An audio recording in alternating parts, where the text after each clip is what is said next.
Good day to you all. Welcome to the webinar organized by the Hive. And today we'll be talking about open targets. And the title of the webinar is From Data to Discovery, Expanding What's Possible with Open Targets. I'd also like to welcome all the speakers of today, Joseph Pearson from QIAGEN and Xi Zhang from Trinity Bio. I'll introduce them a little bit later. Jessica Singh, Solutions Consultant from the Hive, will be the last speaker for today. Before we start, I would first like to briefly fathom your knowledge about and involvement with open targets. And for that, we've made a quick poll. If you want to, there we are. If you'd like to submit your vote, then let's give us a bit of an impression of what your experience is with open targets. So if you'd like to fill it in.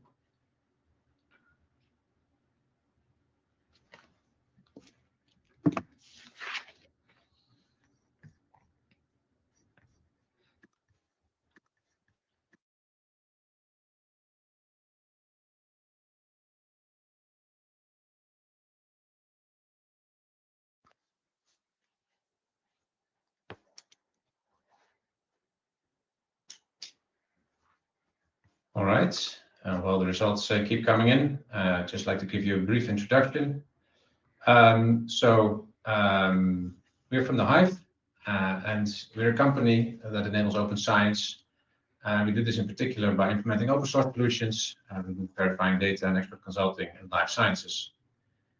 The company is a little bit bigger than just the genomics and target discovery team, which is organizing this webinar. And we also have a data collaboration and integration team who are specialized in, for instance, verifying data and data modeling. So the Open Targets platform, just a little bit, one slide on the history of that. Open Targets is a public-private partnership between the European Bioinformatics Institute, EBI, and several partner organizations, including a few big pharma companies. It's been founded a little over 10 years ago to bridge the gap between genetics, genomics, and drug target discovery. Of note, it's an open source platform. It's also called Open Targets. So the code is open source, an Apache license, and the data that's available is also open. So there's no license. In that sense, it's open in more than one sense of the word. So what does Open Targets platform do? It allows you to identify, prioritize, and validate potential therapeutic targets for drug discovery. It combines a large variety of data sets that in some way link genes to diseases to drugs, and therefore it supports biotech and big pharma in discovering and validating new drugs. And then just to finish it off, before I hand over to the next speaker, this is what it looks like. It's a dashboard. It's quite intuitive, and I think also the people who do not have command line experience or who prefer a visual graphical user interfaces will be able to work quite well with this. All right, with that, I would like to hand over to Joseph Pearson.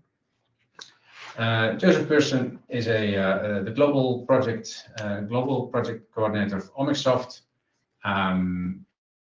He is the global product manager for QIAGEN Omicsoft products, which is part of QIAGEN Digital Insights.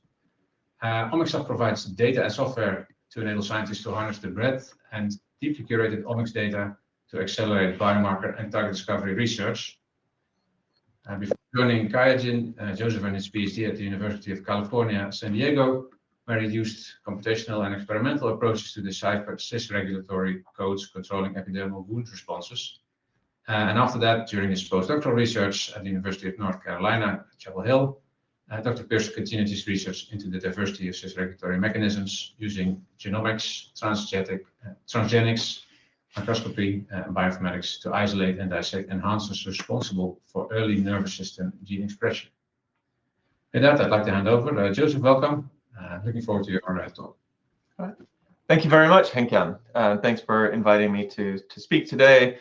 And I'm really going to just focus on first an introduction to the problem that the Omicsoft data and software attempt to solve, and then talk about why these data were such a nice fit for integration into the Open Targets platform, working with the Hive as the facilitator for this. And so we can talk more about some of the opportunities and development that could go on from here. So the core problem that we focus on is accelerating evaluation and prioritization of drug targets for new therapeutic areas, solved through the unification of multi-omics data, which is what Omicsoft focuses on. So first, I do need to mention, just from a legal requirement, that these are intended for molecular biology applications, not for diagnosis, prevention, or treatment of a disease. So we work with scientists, especially computational biologists, as well as bench scientists, who are focusing on a diverse set of problems having to do with the drug discovery process, but especially focus on the target discovery phase. And one of the sub-problems within this process is identifying potential targets and gene regulatory networks for disease modeling and target identification. And so an example workflow might be that, as part of your pipeline, you've identified a potential gene regulatory model, maybe building up this model from reading a variety of literature and your own historical knowledge. But you need to test and evaluate this model, because this is where you would source your candidate prioritized targets and your regulatory model that you can use to investigate further and develop your program. And so you need to validate this model with internal and published public experiments. And one of the main ways to do this is just to look at simple patterns of gene expression, differential expression, cell specificity, and so forth. So you might have something as simple as a heat map, or looking at a single cell experiment to look for candidate targets with very specific expression, and especially expression that is not within some of the toxicity associated organs. And then based on this information about your targets and the associated genes, the upstream regulators, and canonical pathways that you have identified as being important for your specific program, you can refine your disease model, and you can explore these in a more holistic network situation, and refine your candidates, refine your hypotheses, and develop your leads and drugs based on this. But all of this requires a lot of data, and there's a lot of data to be had in the public domain and from different sources, but it takes a lot of effort to bring these together. And this is true even if you want to answer very simple sounding questions. So talking with biologists, I hear that they frequently want to ask very simple questions about their tissue or their disease of interest. They've identified a gene that's in an interesting biological pathway, and they just want to know, where is this gene expressed? What they're trying to see is some kind of pattern like this, so they can evaluate, is it expressed in my tissue of interest? Is it expressed in a potentially toxic tissue? Does it show differential expression in disease versus normal, or in different conditions? Or they may have a hypothesis about a more advanced pathway, maybe a splicing pathway, and they have a hypothesis that their gene of interest, their candidate target, or their biomarker might have differential splicing from splice variant A to splice variant B. And again, they're looking for just a simple plot that shows transcript A versus transcript B relative expression might change based on mutations in a splicing factor, cohort A versus cohort B. Or they may have a general question about a condition of interest. They found a recent paper, and they just want to see what are the top genes that are upregulated or downregulated in a certain condition. And all of these seem like simple questions, but it's difficult to find the answers to these many cases because of siloization of data and all of the different resources, different ways of processing these data, a lot of bad quality data out there. So they need to spend lots of time hunting for this information, or they go to their bioinformatician to help them analyze a specific data set, which then requires the bioinformatician to source the data, find the data, clean the data, process the data, analyze the data, and then evaluate if the answer can be retrieved from this data set. So this takes time and money. Meanwhile, the bioinformaticians and data scientists have their own tasks, their own jobs that they need to perform when they're not answering questions of the biologist. They've got questions to answer from different data sets, basically get all expression for RNA-seq from an individual project, or look for variants across different types of cancers. They want to do meta-analyses to look at survival data, or find a specific cohort within a large collection that can answer a specific question. This is difficult enough looking within one data set, but frequently they want to do meta-analyses. They want to look for patterns of expression or mutation or other patterns across data sets, maybe from different sources, from large consortia, as well as recently published studies. And looking across modalities as well, to look for correlations between expression and copy number, or proteomic and transcriptomic patterns, look for consistency with single-cell transcriptomics data. And then they ideally will be generating downstream analysis and data products to look for patterns that can be reused, and these patterns mined in a more consistent, abstracted way, looking for correlations across between genes, look for pairwise correlation changes across tumors between related studies, and all sorts of other analyses to simply identify those candidate targets that they can recommend to the biologist to explore further. And this is one of the reasons why the common trope is that data scientists and bioinformaticians don't spend most of their time performing actual data science. They're spending most of their time cleaning and organizing data sets and collecting these data sets from different sources, rather than actually doing the science and the data analysis work that they've been trained to do. And this is difficult to do because the public data sets are actually really messy. The last thing that a scientist wants to worry about when submitting their data into a public repository is the uniformity and the cleanness of their data and the consistency with their publication. So QIAGEN OmicsOps has been curating data sets for years, and we found that every data set has its own quirks that require manual effort to ensure data consistency. Many data sets, but about 35% of these data sets have mistakes in the data submission that require some sort of cleanup before they can be fully unified. And about 10% of submitted data sets have some sort of inconsistency or mistake in the data set, such as an inconsistency between the publication and the submitted geo data set that changes the way that the data would be interpreted.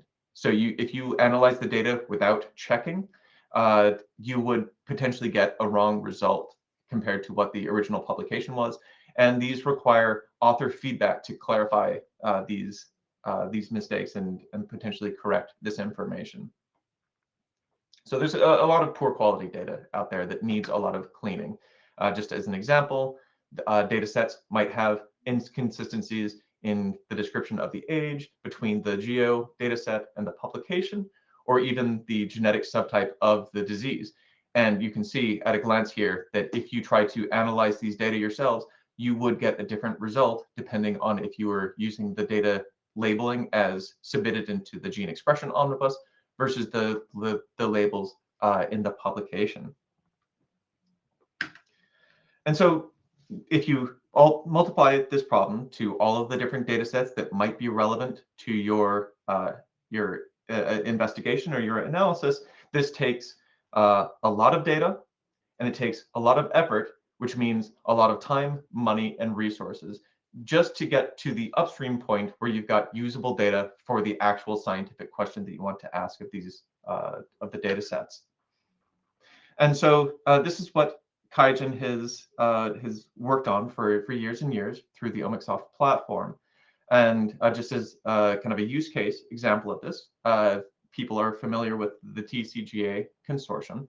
And as part of the unification process for TCGA, our expert curators spent 1,400 hours unifying these data sets, reviewing over 1,200 files from different repositories, cleaning up and unifying and defining over 1,000 different clinical metadata fields describing the patients, and in that process, identified 166 redundant fields that meant the same thing across the different tumor types, but were just described differently. So we were able to collapse these into to remove 166 fields, and also cluster these together into 85 different metadata groups, enabling users to find the relevant metadata. And then even drilling down into the metadata labels themselves, identified extensive redundancy of the labels. For example, in the curated treatment descriptions of the TCGA patients, from 867 different terms used to describe the different drug treatments, we collapse these down into 365 controlled vocabulary terms. In some cases, up to 20 or more different labels were used for the exact same treatment. So this is extensive unification of these data, as well as integration of the results from 34 different downstream TCGA meta-analysis papers. So all of these data were brought together into our TCGA repository, ready for data mining and an AI-based analysis. In addition, these are compatible with all of the other data sets that we've curated from other consortia, as well as thousands of different publications. And these are all brought through the same consistent curation process, starting from new data sets requested by different customers, where we evaluate these data sets, have manual curation that goes through each of these data sets, identifies all of the relevant metadata describing each sample, apply control vocabularies and curation and formatting rules to these data, and then reanalyze the data sets to use consistent genomes and gene models, consistent normalization procedures, and apply QC. Then apply our own statistical analyses on these data to reveal the differentially expressed genes based on the sample groups identified from the unified metadata. So all of this upstream effort ultimately leads to a very large database where every single data set uses consistent labels, formatting, analysis, and differential expression of all of the data, and these are ready to mine for the computational biologist to find the data sets that they're interested in.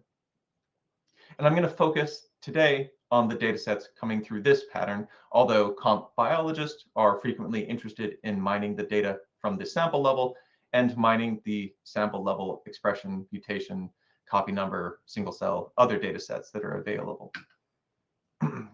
And so these have been incorporated into a massive database that are ready for computational biologists to explore through a variety of interfaces, covering over 1,300 different diseases, 18 different data types, almost 400,000 statistical comparisons ready to mine for over 1 million samples. And so I'm going to focus on the nearly 400,000 statistical comparisons that we've generated, comparing case group versus control group within different studies. These are coming from over 11,000 different published projects, which have been pre-labeled based on the specific type of statistical modeling that was performed. And so we can easily identify groups of statistical comparisons that are relevant to a specific question. For example, we've got cell type versus cell type comparisons, treatment versus control, treatment versus treatment, tissue versus tissue, disease versus normal, disease versus disease, responder versus non-responder, and resistant versus sensitive categories of comparisons, along with the specific description of the actual comparison. So you can see here is an example of a disease versus normal, describing the paired primary tumor versus paired adjacent normal tissue for renal clear cell carcinoma. So if you imagine this one statistical comparison times 400,000 categorized into these different groups, you can see the diversity and the depth of the data that are available for the computational biologist to mine.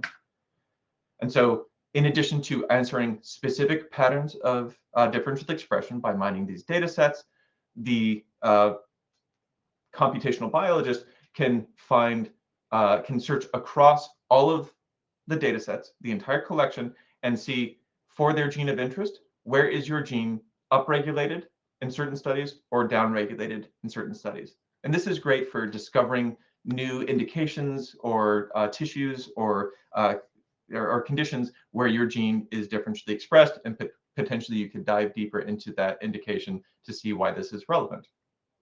Similarly, you can use the metadata to aggregate across individual studies and find related studies that all were looking at the same differential expression between case and control, and reveal patterns of differential expression that are experimentally validated and consistently found across independent studies. And so you've got a much more validated signature here.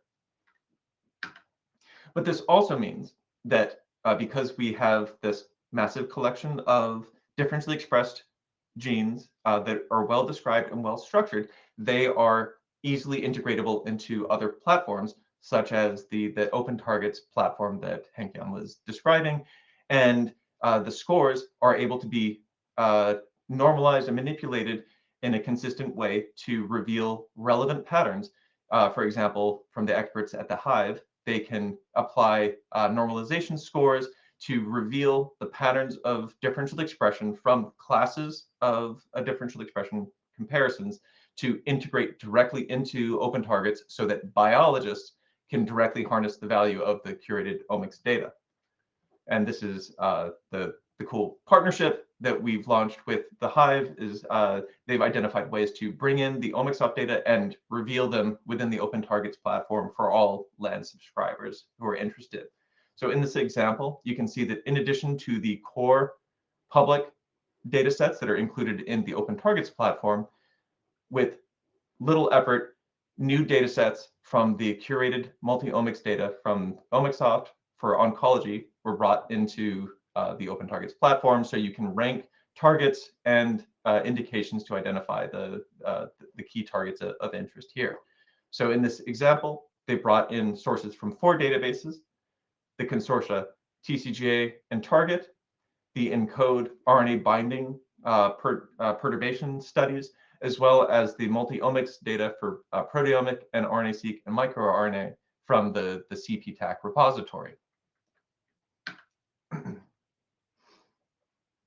And so you can see here that we've got 2 different sections. These are primarily from literature and other curated descriptions of the targets associated with the different diseases.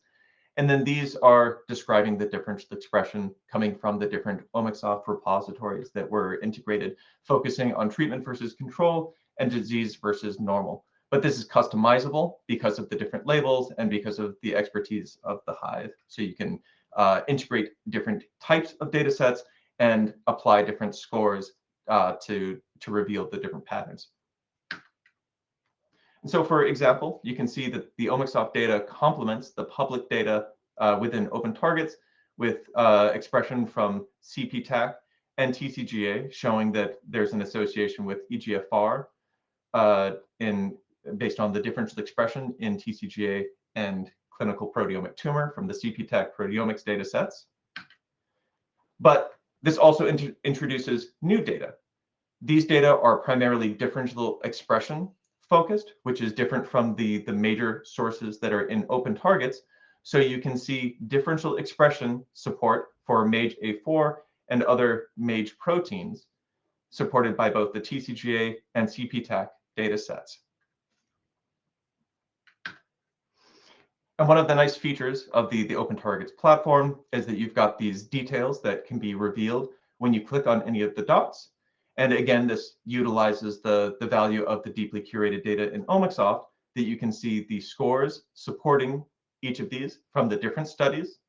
You can see the curated differential expression comparison contrast, and then you can link out to other portals such as your internal portal visualizing the data, or the OmicsOft Explorer web-based portal to explore these data further.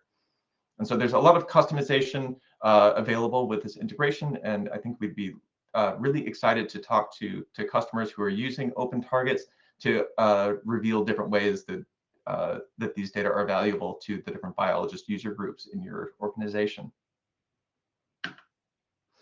And so just to summarize, combining Omicsoft and the Open Targets platform through the Hive, you can customize and link public and in-house data to prioritize, to support drug target identification, validation, and prioritization. And I think with that, I'd like to hand it over to colleague Qi Zhang at Triveni Bio. And I'd be happy to take any questions while we transfer over.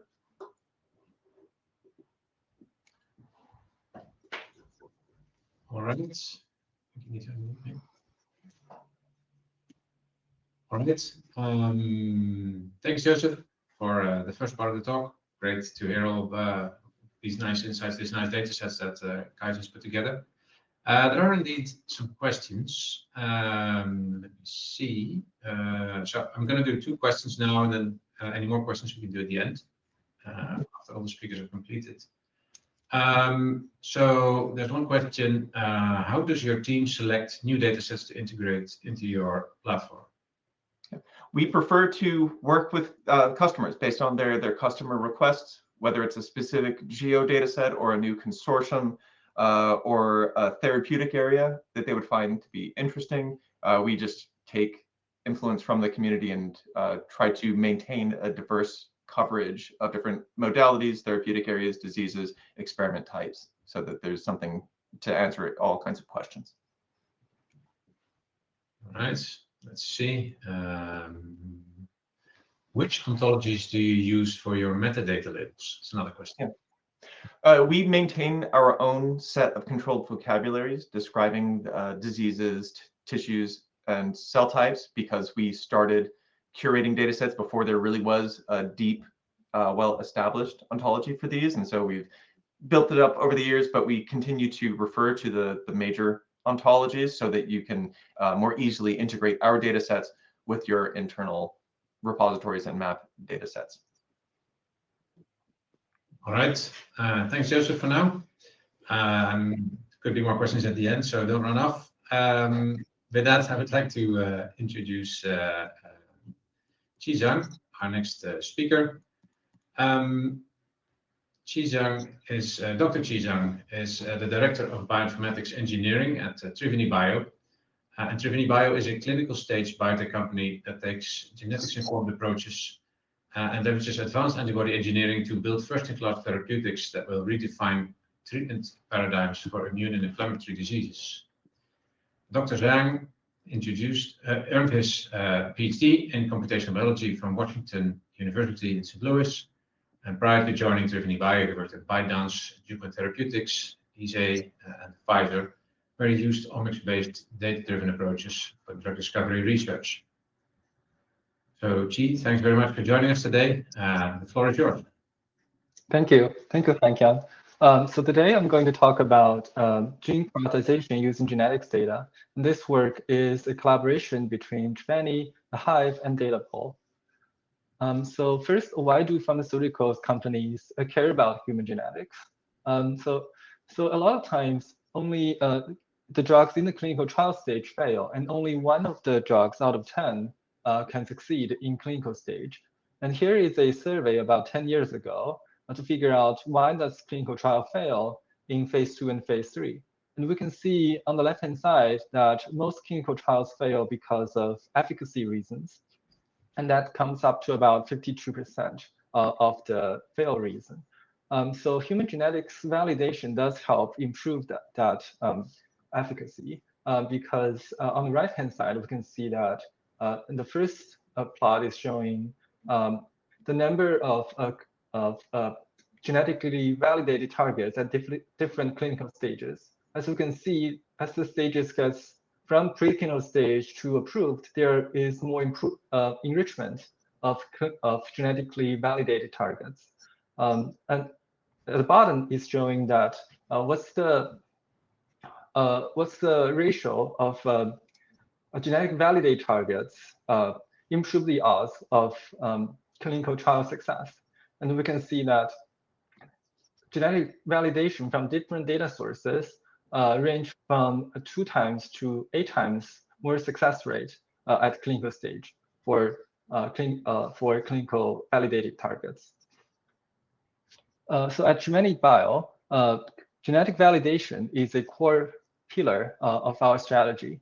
So we can see that we want to use genetically validated targets, and we make functional antibodies to target these targets, and we deliver them to the right patient population using precision medications.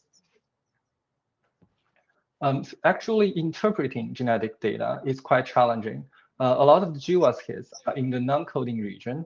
So on the left-hand side is one example of a genetic signal. And this is a zoomed-in plot of single genetic signal. And in this plot, the x-axis is the genomic coordinates. Each dot represents a variant or SNP, and the y-axis is the statistical significance. And we can see that a lot of these SNPs are correlated, and they all show high significance. So it's hard to identify which SNP is causal, and it's not necessarily the most significant SNP. On the other hand, it is also challenging to identify which gene is causal. As you can see, all these SNPs are covering a wide gene region, and multiple genes can be in that region. So there are two different ways of, from the algorithm side, to figure out which gene is the causal gene. One is more locus-based, represented by open targets L2G method. And this type of method uses molecular features at the locus, like distance from variant to gene expression associated with lead SNP, that's EQTL, PQTL, and coding variants. Another type of method is using gene-based method, using gene features. That's represented by POPS method. So this method uses features from the gene, like gene co-expression network, protein-protein interaction, or commonly enriched pathway genes. So this is an overview of the evaluation process. So here we are evaluating 4 different methods. The nearest gene method, the open targets locus to gene method that is published in 2021, the polygenic priority score method, POPS, that is published in 2023. And we also developed a ensemble method using linear combinations of the above 3 methods. And this method actually achieved stable performance across different data sets. And the data sets we're trying to use to evaluate this has 2 different types. One is from Open Targets Genetics, a gold standard gene set, where they've done a manual curation. Another data set is using 14 GWAS data set paired with a whole exome-seq with gene burden test results to identify the positive gene. And the metrics we're using is using recall of the effector gene per locus, meaning that we try to use different methods to predict the top recommendations at each locus and see if the correct prediction is within the top 1, top 3, or top 5 predictions. So first, we're going to look at the Open Targets gold standard data set. And this data set is publicly available in GitHub. It is a good source to evaluate performance of effector gene prioritization. It has curated effector genes for over 400 published GWAS loci.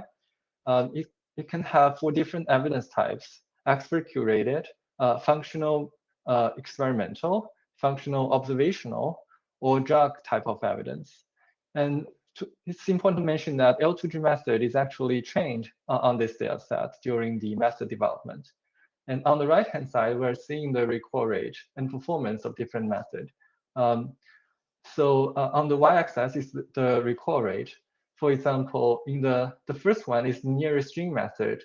The blue one is representing that for about 40% of the time, the top prediction of the nearest gene, meaning the closest gene, is the correct causal gene. And the orange one is representing that about 70% of the time, the correct causal gene is within the 3 closest genes of the locus. And the green dot is showing that 80% of the time, the effector gene is the 5 most closest gene in this locus. And similarly, we can see that L2G is performing slightly better than the nearest gene method, but not a lot better, meaning that the most important feature used in L2G method is the gene distance. If we look at POPs here, we can see the performance is actually a bit worse compared to L2G and nearest gene method. And then if we use a linear combination of the above 3 methods, we do see an improved performance over even L2G method by a tiny little bit. But if we only use 2 out of the 3 methods, the performance is actually a bit worse. If we look closely on which type of genes were correctly prioritized by different methods, especially looking at different gene distance from the lead SNP, we can see that in this graph, the x-axis is the distance from the lead SNP to the gene, and the y-axis is a proportion of the correct predictions. And we can see that as the distance goes from near to far, the majority of the genes are actually closer to the lead SNP. But for genes that are farther away from the lead SNP, we can see from different method point of view that the orange bar, that is POPS method, is performing better compared to nearest gene or L2G method.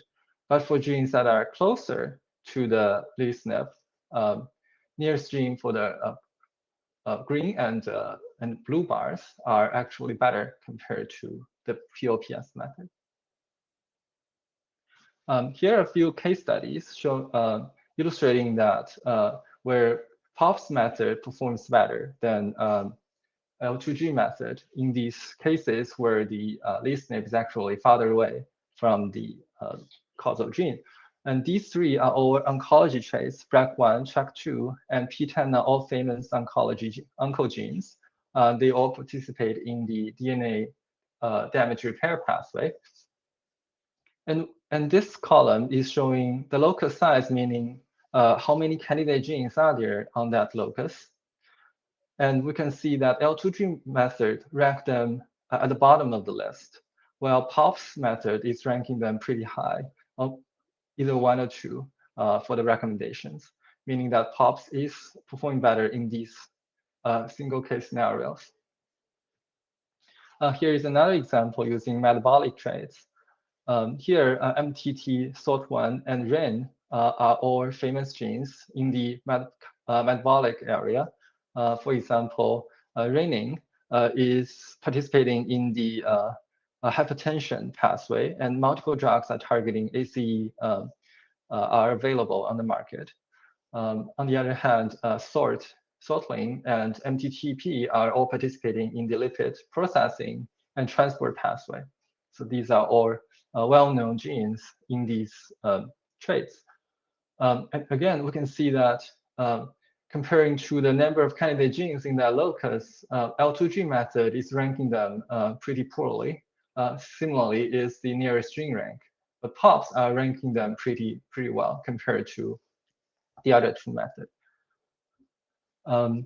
So if we look at the other data set I just mentioned about the using another type of gold standard data set, that is using 14 GWAS studies paired with whole exome-seq data. And then we use gene burden test to identify the causal gene in these different studies. And we can see in this data set, nearest gene and L2G method perform similarly compared to the previous open targets data set. But in this data set, the major difference is that the POPs method performs much better compared to the previous one. And in fact, in this case, even though the top 1 prediction is still a bit worse than L2G and nearest gene, the top 3 and top 5 prediction are actually performing better compared to L2G and nearest gene. And the ensemble method we just mentioned using linear combination of the previous 3 was trained on the previous open targets method. It still achieved stable and better performance in this new data set. So that's pretty encouraging. So the conclusion is that we can see that both POPs and the O2G method are belonging to different classes of effector gene prioritization, and they showed comparable performances in 2 different validation data sets. And especially, they have different preference in prioritizing genes. And POP's performance may be better when the effector gene is located farther away from the lead SNP. And we have some case studies showing POP's method was able to correctly predict well-known causal genes in situations that L2G method might fail. And we have used an ensemble method using linear combinations of the 3 proposed method and achieved better performance compared to single method. And it's robust in 2 different data sets. Another thing to caution about is that the top 1 predictions only gets about 50% correct. So that makes interpreting dual signals remaining a difficult problem. So that's all of my presentation. Happy to take any questions.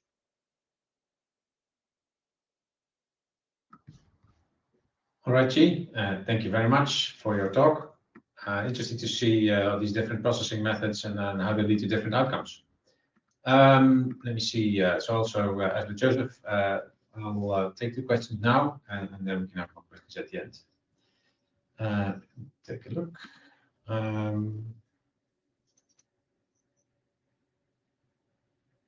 Yes, so I have a question here.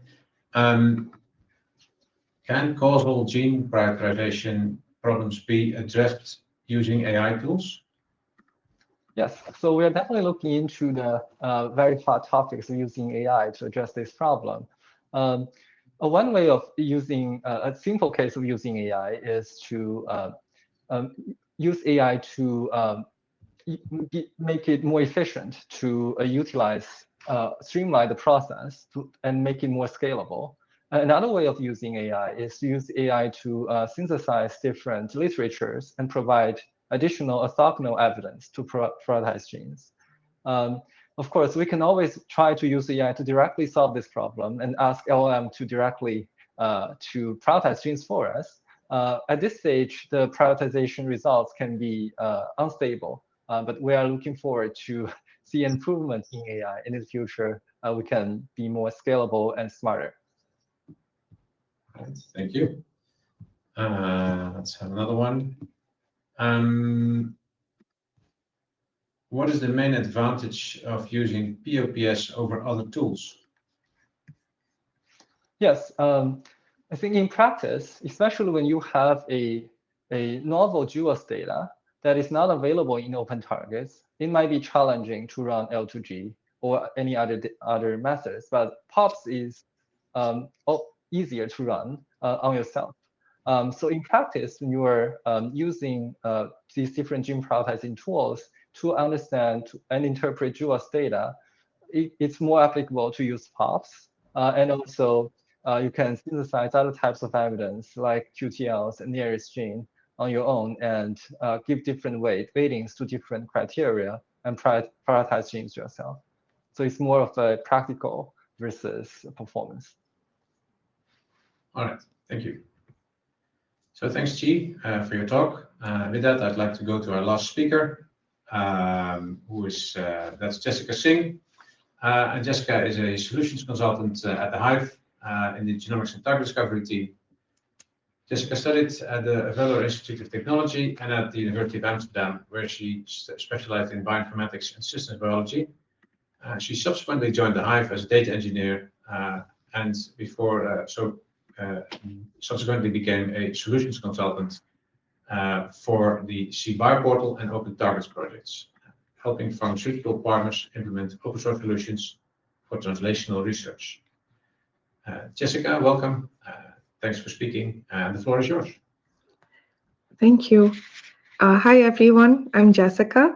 So far, we've heard 2 great perspectives, one from Joseph, who showed us how curated omic data can be added into open targets to empower scientists through a clean, user-friendly interface.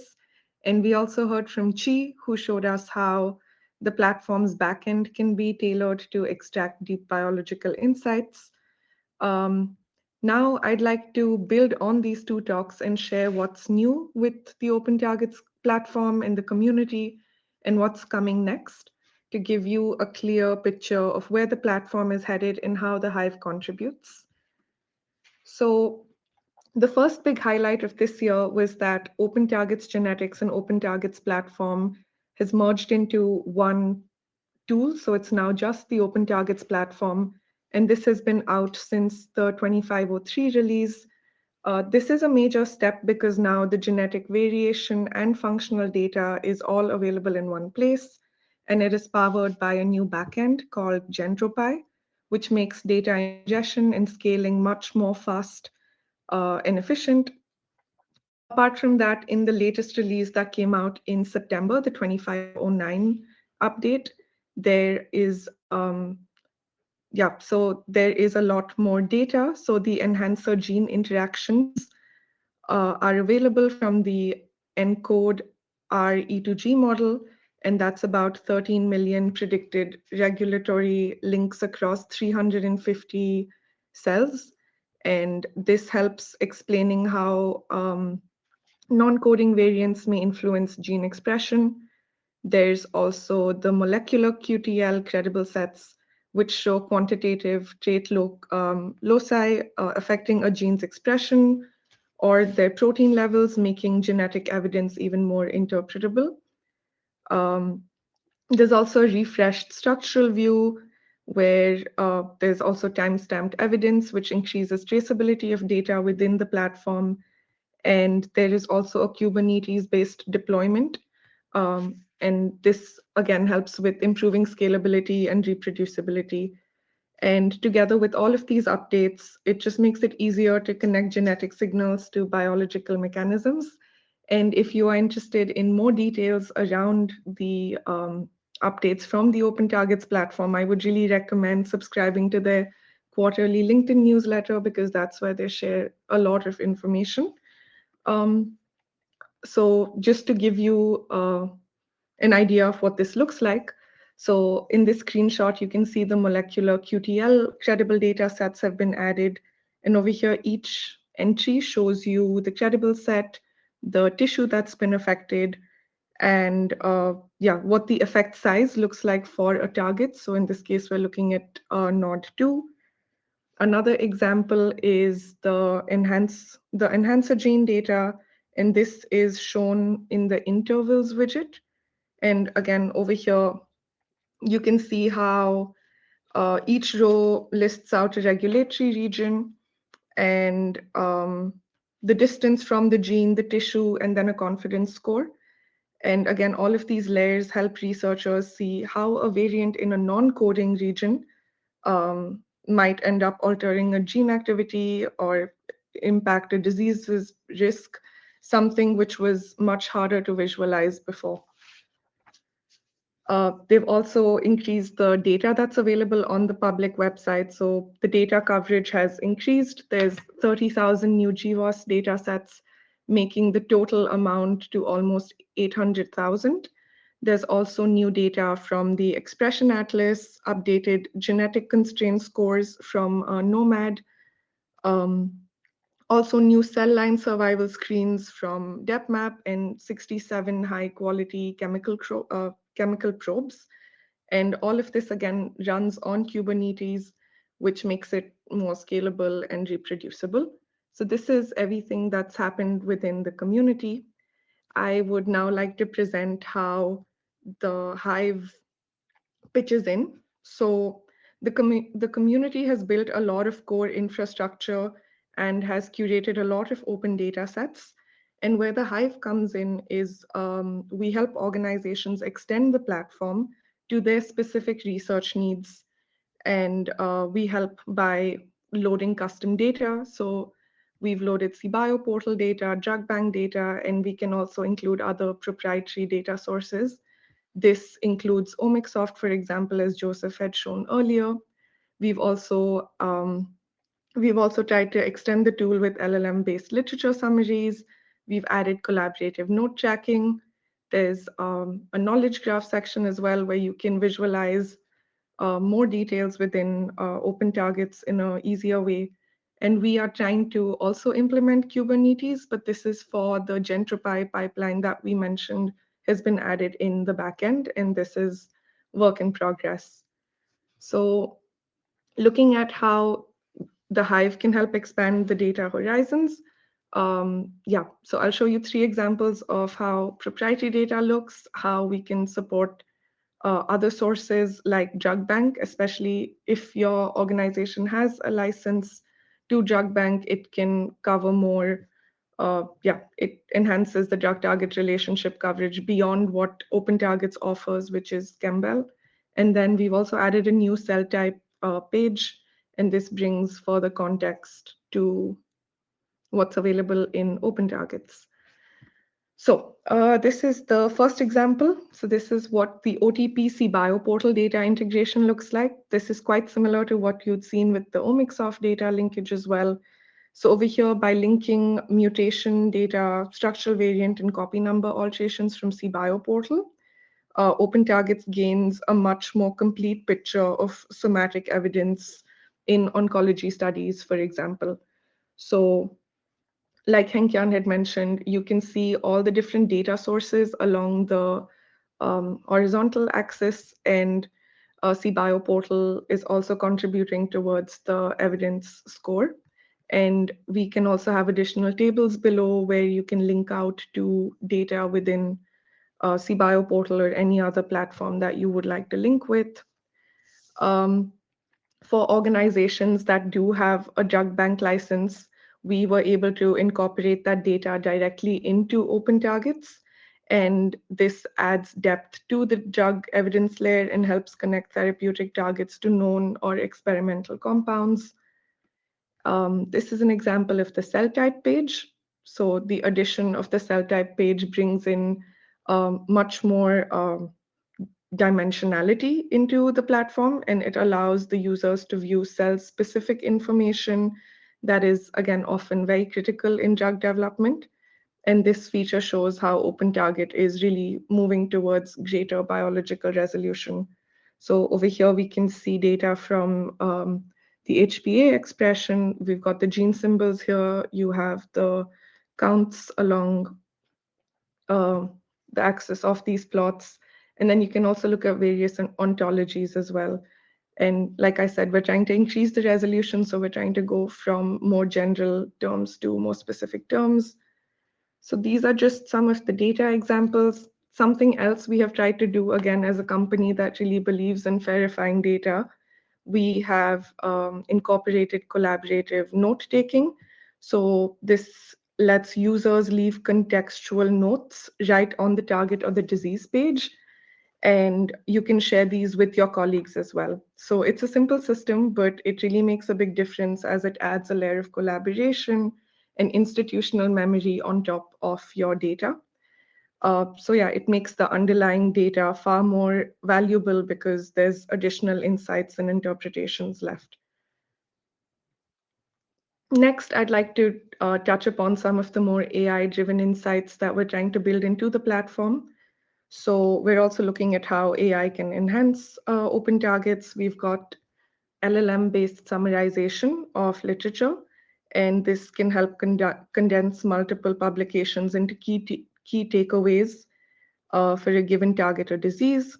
We also have knowledge graphs, and these we have knowledge graphs and model context protocols. And both of these build on the idea of having a more collaborative, contextual, and interactive OpenTargets platform. So to give you an idea of what the LLM-based summary looks like, here you can see how it works in practice. So the AI model automatically summarizes the literature section for the target, letting researchers scan the evidence quickly without having to manually read through a lot of abstracts. Next, we have the knowledge graph as well. So over here, you can visualize the relationship between targets, diseases, and drugs. And again, this might not be immediately obvious from the tables. And again, this is still work in progress, but we are trying to make it far more intuitive and interactive. You can already go check this feature out on our demo website, play around with it, and give us more feedback. And the last thing I wanted to touch upon was the model context protocols, or MCPs. So the MCP is an open source standard that helps, that lets AI tools query databases like open targets through natural language requests. So our goal is for researchers to be able to ask the chatbot a simple question like, show me targets associated with Crohn's disease, and getting live verified answers directly from the database. Again, this is still in testing within the community as well, but it represents the overall direction in which we're headed. And again, this is just to increase the AI native scientific exploration that we can achieve. So yeah, to wrap things up, the Open Targets community has built an incredible foundation for open and transparent drug discovery. The platform keeps evolving through the active efforts of EBI, of the Wellcome Sanger Trust, and all the pharma partners as well. And all of this is growing. Just 2 weeks ago, the Open Targets community had organized a hackathon as well, where the community was able to come together and work on a lot of challenges. So we really appreciate events like this as well, and we hope to see a lot of people there next time. At the Hive, we are trying to build on this foundation, and we want to help organizations extend their platform for their own research needs, whether it's loading custom data, developing new features, or training their teams on how to use open targets efficiently. And like I said, the community is also growing and thriving, and we're excited to keep collaborating and contributing to what comes next. If you'd like a demo of some of the tools I presented here, please feel free to reach out to us. You can also scan the QR code to try the website out yourself. Yeah, with that, I'll hand it back to Henkjan. Thank you so much for listening.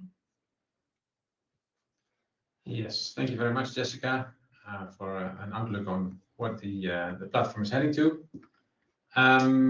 All right, let me see if there are some more questions. Let me see. Does the data need to be in a specific format to ingest into the Open Targets platform? I guess that's Yes, it does. Do you want to? Yeah, so I can also react to that indeed. Yes, it does need to be in a specific format, but basically all data formats can be adapted so that they fit into the Open Targets platform. So that actually ties into the next question that I see here. The question is, can I also load my own data in Open Targets? In principle, any data can be loaded into Open Targets, so users can do that themselves if they know their way around the platform. And otherwise, they can, of course, just call us. Right. Let's see if there's any more questions. So the floor is now also open to questions, more questions for Joseph and Chi. So any questions you have on the whole webinar, please submit those. Let me see. So Annalisa asks, how do you weigh evidence coming from new data sources? Example, CBio portal or new data sets presented by QIAGEN. What's their contribution to the overall score? Yes, so I think, let me take that one. Yes, so for the QIAGEN datasets, in this case, they were similar to some of the datasets that are already in there in terms of structure, in terms of types of data. So we use the same scaling method. That is how we included the QIAGEN datasets. For the CBio portal dataset, that was of a different structure. So there we work with experts to develop a new scaling method that does justice to the type of data that CBio portal represents. As with all other data sets, it's possible to also manually adjust the weight of each of these evidence sources towards the association score and also to exclude them altogether. So while there's a sort of a preloaded way in which the evidence sources carry forward towards the association score, this is also adjustable by the users.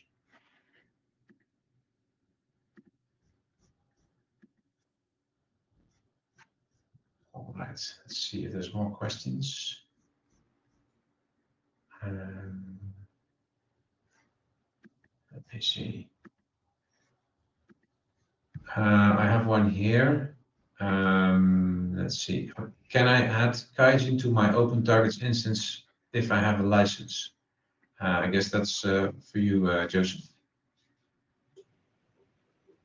Yes, that's a short answer. That's the idea behind this, is that it's not intended to be an additional license. You'd work with the Hive to deploy it, but it would be covered under your Omicsoft license. All right, thank you. There's a question from Olivia as well. It says, can you explain the scaling method or point to a reference? I think, yeah, so to explain this, I'm assuming it's the cBioportal scaling method that you're asking about, Olivia. I think it's better if I get in touch with you because I will need some graphics that I don't have at the ready right now. If you don't mind, then we will follow up on this with email. All right. Let's see, more questions. Let's see. There is another question coming here. Let's see, when will the MCP server be available for open targets? Yeah, this is a question we get quite frequently. I think currently there's a lot of work ongoing to make this happen. And there are, say, pilot implementations that work. But I think the Open Targets Consortium wants to develop something that's a little more solid than the pilots that we see now. So I think that is definitely on the roadmap. But I don't have a time frame for that. But I know it's of there's definitely a lot of interest in that.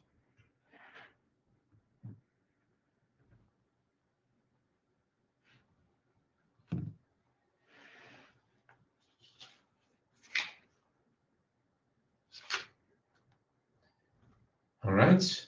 Any more questions? I don't know, maybe one of the speakers has a question for the other speakers. That's of course also possible.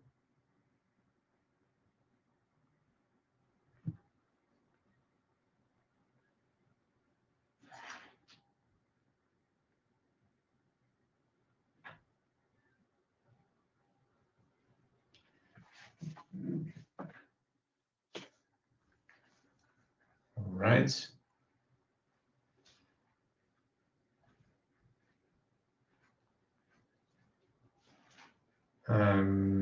There is one more question here.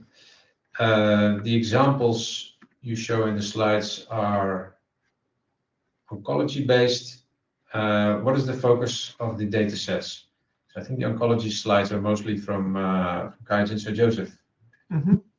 Right. So we cover many different therapeutic areas in the data. For the proof of concept that we did with the Hive, we did focus on oncology, but we also have an extensive collection of non-oncology differential expression data sets, and I'd be really excited to move forward, with integration of these of the non-oncology data, because I think you'd see some really interesting patterns from the differential expression that would be complemented by the extensive data that are already within open targets. So it really can be customized. You can select the types of comparisons and the data sources from Omicsoft, and we could even explore other Kaijin digital insights data sources to integrate into there. All right, thank you. So I think with this, I'd like to extend another thank you to the speakers. Thanks very much for joining and sharing your insights with us. Thanks also to everyone who joined. If you're not able to join live, you can always see about getting the recording. And I guess if you hear this message, thank you very much. And hopefully we'll see you for another webinar, another event of the Hive in the future. Thank you. Bye. Thanks. Thank you.